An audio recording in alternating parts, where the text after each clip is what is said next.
it's Michael Gugis with Road Racing World and Motorcycle Technology, and we're here at the intro of the 2021 Aprilia Tuono, Tuono V4 and Tuono V4 Factory. Aprilia had looked at what people have done with the Tuono in the past and decided for this model year they were going to offer two different iterations of this fantastic machine that went in the directions that their customers were already going. So you've got the Factory here, which is a more sporty, more track-oriented machine, and then you've got the V4 here, which is a more sport touring-oriented machine. Now, both of them share the same basic platform. There's a lot of RSV4, the Aprilia that we sport bike riders know and love, in both of these machines. The chassis is the same, and new for this year is the swing arm, comes from a MotoGP design. The V4 engine, 1077 cc's, has been changed to provide more mid-range torque, something more street riders need, a little bit less top end. The Factory version has all of the latest accessories, the latest rider aids, and top-end components. The big difference, the biggest difference between the Factory and the V4 in terms of running gear is the suspension. The Factory comes with the electronically controlled Öhlins units front and rear, and they're fantastic. I'll talk about those in a second, while the V4 comes with Sachs conventional components front and rear. The other thing that makes these two bikes different is the riding position and the passenger accommodations. While both of them have tubular handlebars, the Factory's is slightly lower. They have different risers, so the V4 has a slightly more upright riding position. You'll also note that the Factory has a smaller windscreen as opposed to the larger windscreen on the V4, and tiny detail but important, these little plastic panels there deflect quite a bit of breeze away from the rider's hands and around the rider's body. The other thing that is structurally different about these motorcycles is the subframe. The passenger accommodations, you'll note that this one has a broad, flat passenger seat, while this one, well, doesn't. The passenger pegs are actually much higher, and the actual subframe is entirely different. New for this year, new fairing, new tank, new exhaust.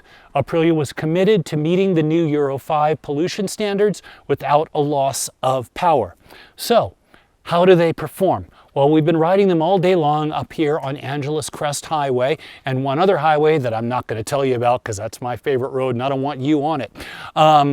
And I can tell you that Aprilia has hit the target that they were shooting for in terms of real-world usability. The chassis of the bikes are let's face it, they are race bike derived. They are stiff, they are responsive. The engine is also, unlike some Euro 5 bikes that I've ridden, where it feels like they've lost a bit of their punch.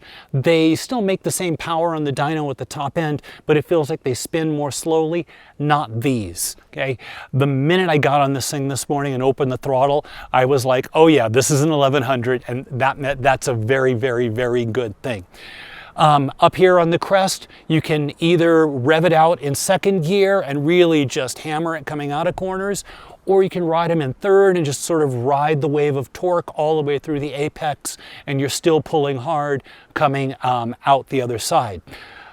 The shifters, up and down clutchless, are fantastic.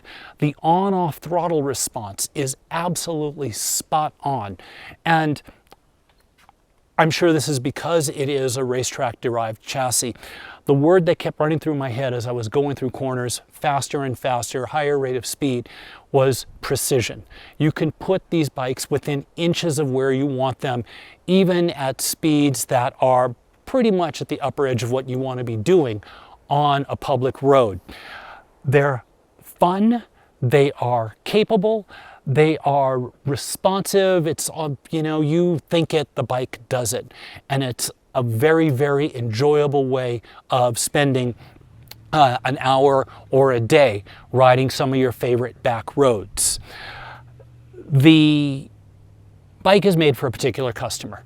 It's for somebody who wants a lot of power, doesn't want a road racing replica.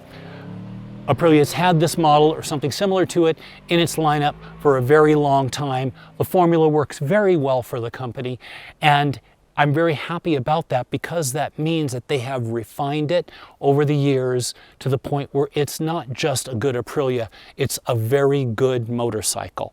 The last thing I'll say, it's a completely subjective viewpoint, but it's one that I think that many riders will agree with. There's something very, very special about the sound of a V4 motor.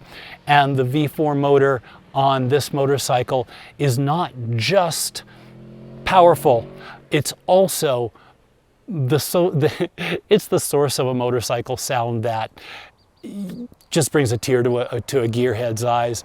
You know, we've been stopping for photos and parked on the side of the road every now and then, and the sound of a fleet of V4 Aprilias echoing up and down the canyons out here, it is absolutely the song of the angels. I'm Michael Gugis for Road Racing World and Motorcycle Technology magazine. Thanks for watching.